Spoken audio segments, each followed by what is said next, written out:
The following has been approved for all audiences by the editor. Thank you for choosing Practical Distributism.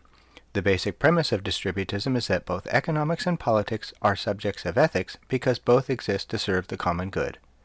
This is different than the usual conservative and liberal dichotomy. If you are interested in learning more about the ideas behind distributist positions, consider getting Distributism Basics Foundational Principles. It is available in print and ebook formats at the Book Patch, thebp.site/167644. Also available through Amazon. Distributism is economics as though families matter. This podcast is an audio version of the main site at practicaldistributism.blogspot.com. If you like this content, please subscribe, like, and share. Now, on to the article. Addressing Your Local Community. An Interview with Chattanooga Civics by David W. Cooney, published on the 2nd of February, 2023.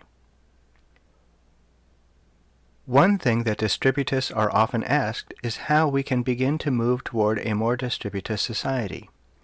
What are the things that we can do now in our current political and economic environment to at least nudge society in what we consider to be a better direction?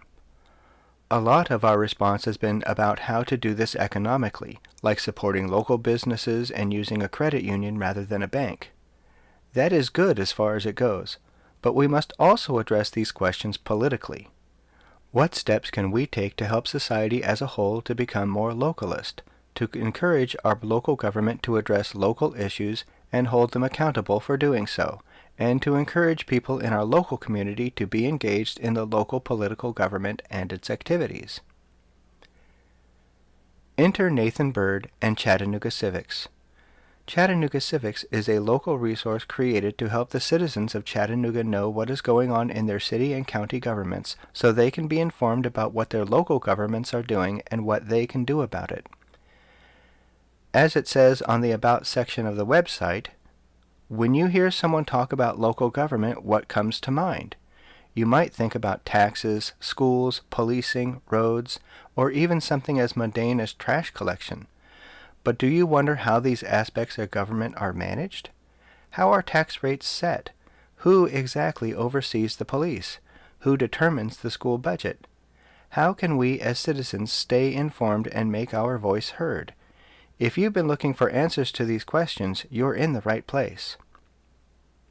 I reached out to Nathan and he took the time to answer some questions about this effort. Question. In our society, it seems to be assumed that local government is not effective and incompetent. As a result, people look to the federal or the state government to address problems. What made you decide to try and address things at the local level? This project started in 2020, and there were a couple of things that really made it clear to me how important local government can be. The first was COVID. We had all this information being handed out at the national level, but all the implementation was at the local level. Was your county issuing mask mandates? How successful was the vaccine rollout in your city? Did you ever experience an actual lockdown? COVID was a national issue that played out very differently depending not just on which state you lived in, but which city or town.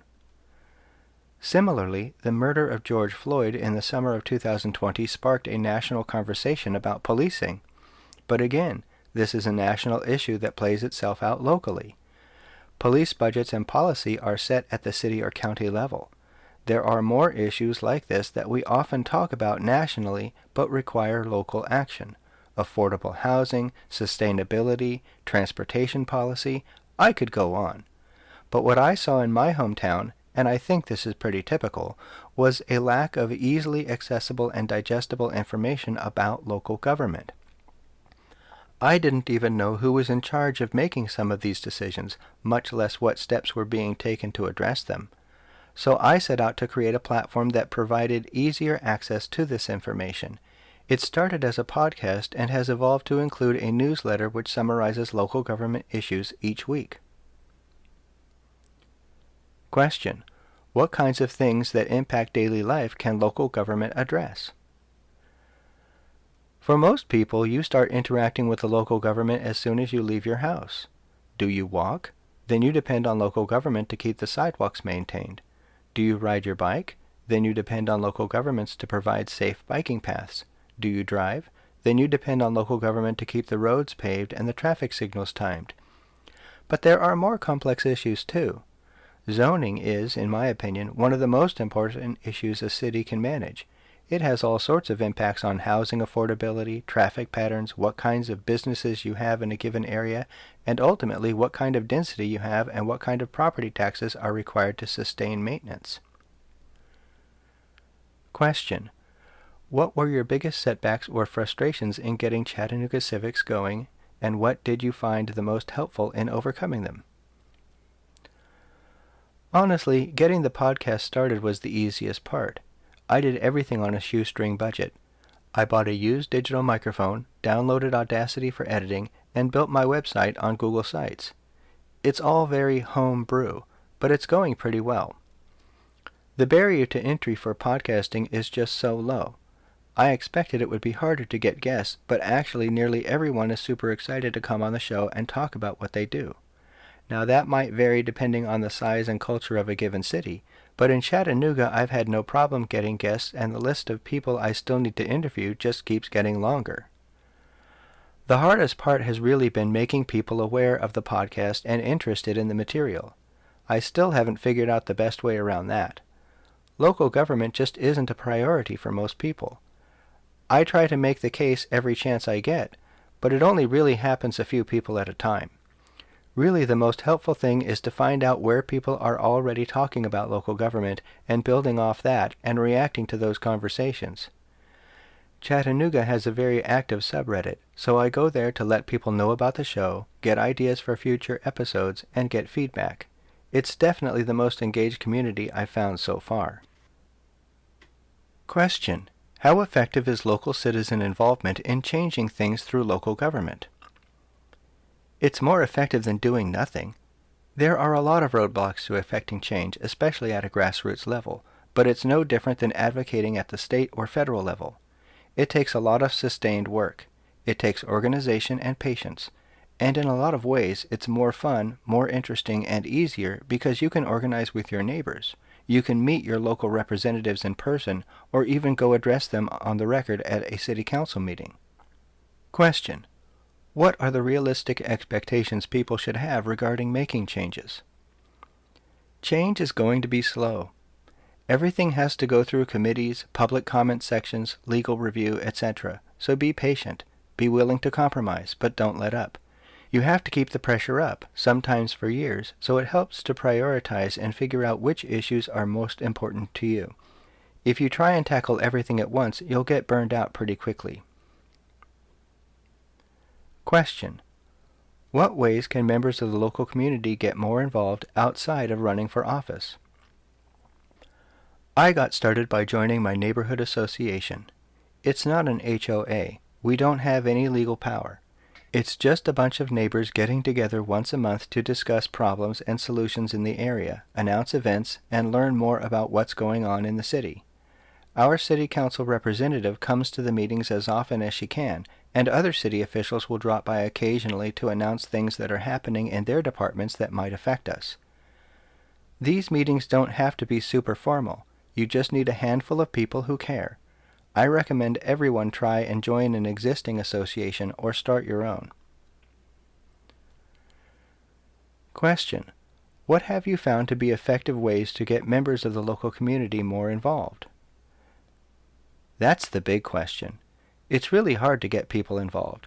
Having more accessible information certainly helps, and that's the goal of Chattanooga Civics. But ultimately it comes down to convincing people that local government is important and that every voice has the capacity to create change. So there's no single answer that I've found, but I think the most helpful thing is to find an issue people care about and then connect it to the local level. And I've found that nearly every issue is influenced by local policies in some form or fashion.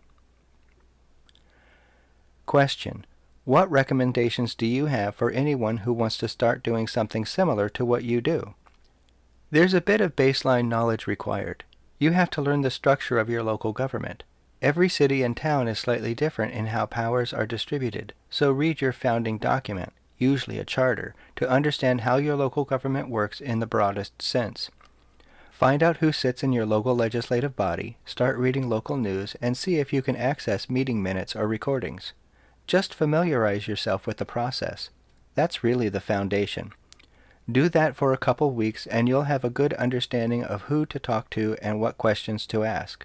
From there, it's really up to you what direction you want to go in and what issues you want to focus on. Thank you for listening. Practical Distributism can be found at practicaldistributism.blogspot.com. If you like this content, please subscribe, like, and share. If you are able, please consider becoming a supporter at buymeacoffee.com/distributism, anchor.fm/practicaldistributism/support, or subscribestar.com/practical-distributism.